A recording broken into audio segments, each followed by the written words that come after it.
Okay, welcome to another tutorial of Birds of Prey. Today we are looking into initiative and order of flight determination. And to do so I have set up scenario 2, opposite of Death Ride to Namsey. It's called Under the Clouds, and you have pretty much an F-86 flight here that's getting bounced by MiG-15 flight. What I did so far is I just set up the game here and I filled out both the ADCs for the F-86 and for the MiG-15 flights. Alright, and I already shot my bearings and entered everything in here, so we don't have to worry about that. In this tutorial we will not shoot any bearings, we will also not move, so we're just looking at the order of flight determination and fixing. Now if we look into the sequence of play, we can find that different to other games, the initiative and fixing is like all the way at the end here. So before we actually figure out, who goes first in the next turn, we actually go through most of the sequence of play. But that also means, and this is hidden away, and you might miss it the first time you read it, is that before you start a scenario you actually have one extra initiative phase before the first turn. We just look into initiative rolls, and every aircraft gets 1 AP for fixing if it's able to. Alright. One more thing, Birds of Prey differentiates between initiative and order of flight, and you can see here you have a lot of items where you have each aircraft moves or does something in initiative order, but you also have move and plot classes up here in flight, and they're different, whereas most games just use a single initiative value to determine who goes first and who shoots first. Birds of Prey makes the difference between initiative order, who does things first, and then plot and flight classes, who gets fixed by whom. Okay, if you look into the initiative play aid, and the rules go into more detail, there's a faint blue arrow down here, and it just gives you the idea how you work. So first you determine the initiative, and then you have these different plot classes. So you have plot and move classes.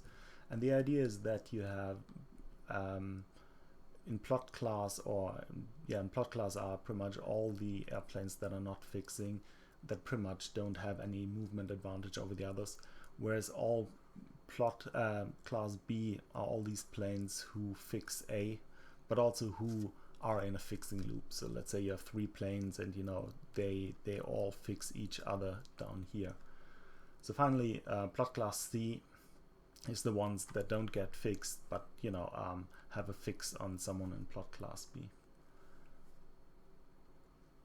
Okay, now as I said, before the game starts, and this would be here before our first turn, we actually have one pre-game initiative phase, and we can do it right now.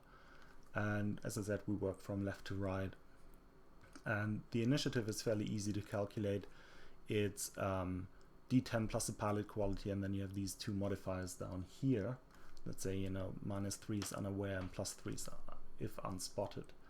Now if you go through the scenario description and actually set it up and look at these things, you can see that Primo 2, our F-86 wingman, is actually not spotted. Nobody's visually aware of this guy. So Primo 2 is unspotted, so he would get the +3 modifier. In this scenario we do not have a plane that is completely visually unaware of all the other planes, so the -3 would not apply. So we can do it, let's do it for Primo 1 and Primo 2 first. So Primo 1 is a pretty good pilot with +2, whereas Primo 2 is a +0 pilot. So let's roll for Primo 1. So we have D10, and we get a 1, which is absolutely not what you'd expect. Okay, so you have a 1. So Primo 1, you have 1 +2 for the pilot quality, so it's a 3. Okay, and then we can just write on 3, we can write Primo 1. Now Primo 2, so Primo 2 is again D10 We get an 8 this time, so we have 8 plus unspotted and aware, so we're at 11, pilot quality of 0. That puts it pretty far, so Primo 2 is at 11. Now our Sickle flight has a pilot quality of 1, and then the wingman has a -2. So again we roll. So we roll. This time we have a 4. So 4 plus 1 is a 5, so that would be Sickle 5 here. And then let me just have a look. And everybody is aware of Sickle 6 as well. And that's at -2. So again, D10, we have a 6, -2 is 4. So Sickle 6 is up there.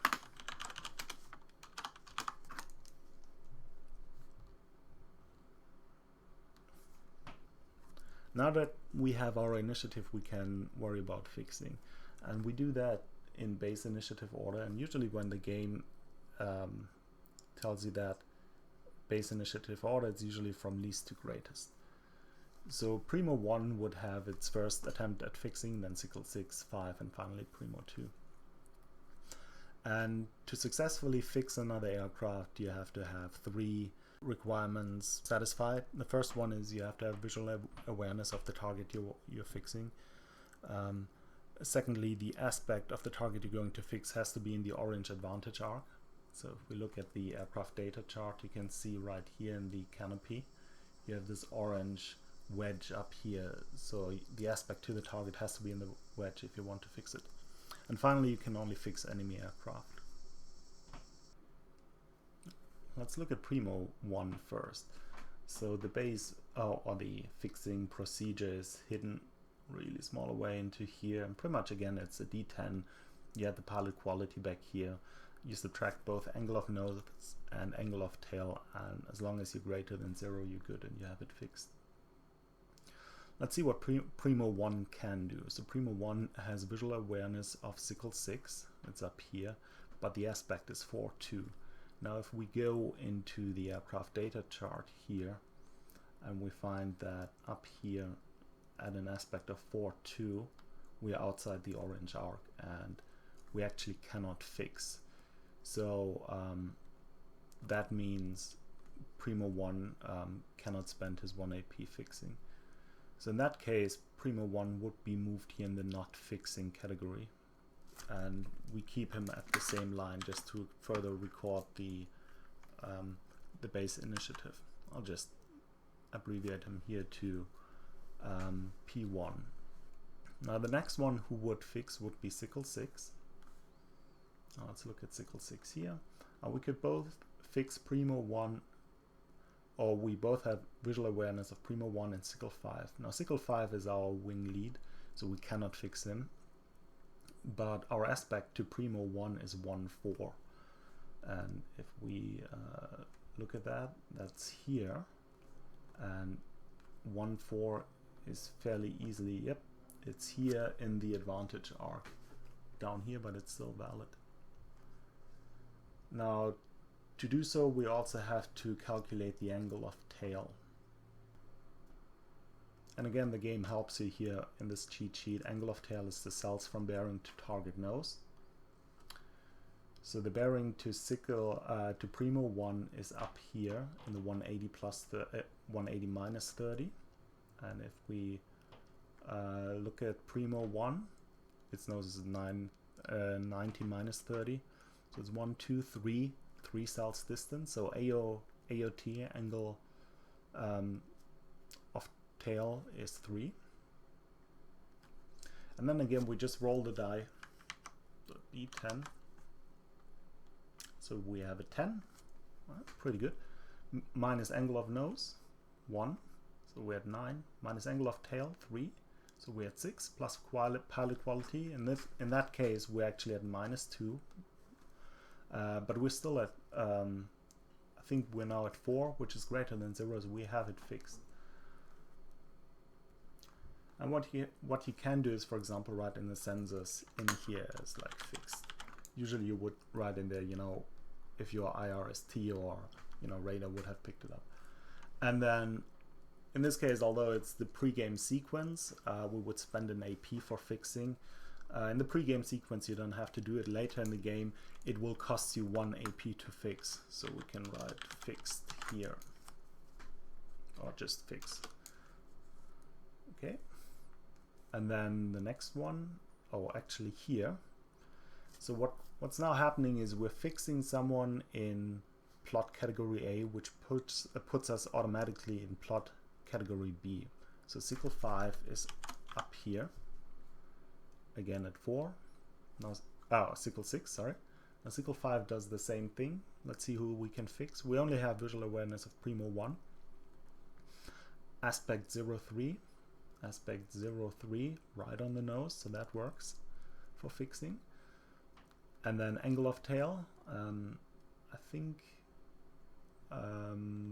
Primo 1 had the nose in 90 plus minus 30, so angle of tail would be just 2. And again, we'll roll. So we have a 10. And I'll highlight this here. So 10, which is very good. Minus angle of nose, 0. It's still 10. Minus angle of tail, 2. It's 8. Plus pilot quality of 1. It's 9. So we also fix Primo 1. And we would, you know, game term 1 and further, we would just put a fix up here in the points. So that means Sickle 5 is up here. Now finally Primo 2 can do things. Let's look at Primo 2. Primo 2 is aware of pretty much anyone. And we could fix both Sickle 5 or Sickle 6. When we look at 5 or 6, both have their noses pretty far away. So in that case, I would say Sickle 5. I'll just flip it back and forth. Sickle 5 might have the shorter angle of tail, so we'll try to fix him. Okay. So roller, and we got a 3. Not looking good for the Americans today. So that's 3 minus angle of nose, which was 1 here. So it's 2 minus angle of tail, 1, 2. That brings it down to 0, and pilot quality 0 adds nothing, so we're at 0. While we spent the activity point fixing, it's not successful, so we don't have a fix on him. And then back here, that would put Primo 2 also in the first column. Oops, Primo 2. So Primo 1 and Primo 2 are not fixing. And then because they're in their own category or movement class, what would now happen during the movement phase, they would plot first at the same time, and then they would move in initiative order. The sequence of play tells that here. So within each class, all aircrafts plot, and then they move in each class but in initiative order. And that lets you take advantage of the play. Remember when we move the planes around on the 3D movement A to just take advantage of, you know, the geometry of the hex grid and so on. You still have to plot, but you can still make good in the movement phase. So a high initiative is still pretty good. So if we would now fill it out completely, that might look like that. So Primo 1 would move first, and then Primo 2 would move. Now after they move, we go into plot class B, and that means Sickle 6 and Sickle 5 plot at the same time. But again, Sickle 6 has the low initiative. This would move first, and then Sickle 5 would move second. There are 2 more cases. We have movement class Y and movement class Z. You have these that are these are the planes that are not fixed at all. Movement class Z is they're unspotted but aware. We could actually correction Primo 2, because Primo 2 is unspotted but aware, Primo 2 should be actually all the way back here. So ignore the one up here. So what's happening actually is that Primo 2 would move after all. It still has to plot in plotting class A, but it then can move in plotting class Z, or in movement class Z. Alright, that's pretty much all there is to fixing and movement classes. Remember that it's fairly far in the sequence of play. But you should still, even if you spend a lot here in flying and, you know, straining and, you know, in the combat, you should still remain, have 1 AP over to try to fix another aircraft, because both plotting and moving after your target gives a huge advantage.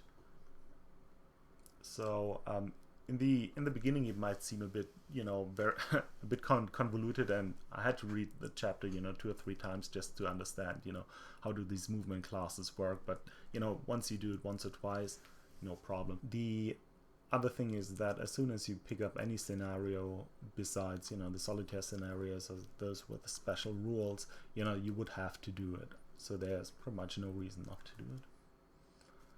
Alright, that's about it. I hope you learned something and had fun today.